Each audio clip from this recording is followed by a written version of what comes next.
मिथिला में राम खेले होली। मिथिला में हो खेले होली, हो खेले होली। मिथिला में राम खेले होली। मिथिला में किने का हाथ कनक पिचकारी, किने का हाथ कनक पिचकारी, किने का हाथ अबीर झोरी।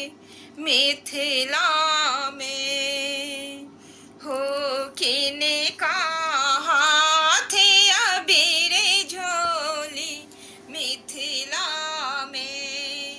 मिथिला में राम खेले होली।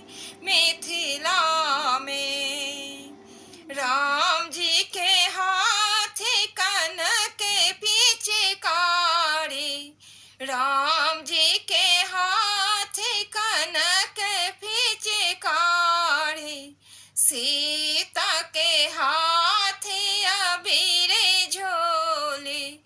मिथिला में हो सीता के हाथ अबीर झोली। मिथिला में राम खेले होली। मिथिला में किने का भीजे पियर पीतांबर, किने का भीजे पियर पीतांबर, किने का भीजे कुसुम चुनरी। हो किने का भीजे कुसुम चुनरी।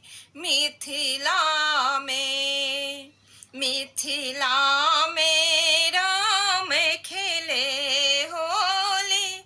मिथिला में राम जी के भीजे पियर पीतांबर, राम जी के भीजे पियर पीतांबर, सीता के भीजे कुसुम चुनरी। हो सीता के भीजे कुसुम चुनरी। मिथिला में राम खेले होली।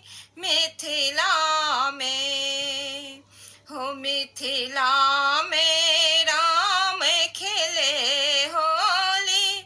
मिथिला में हो खेले होली, हो खेले होली। मिथिला में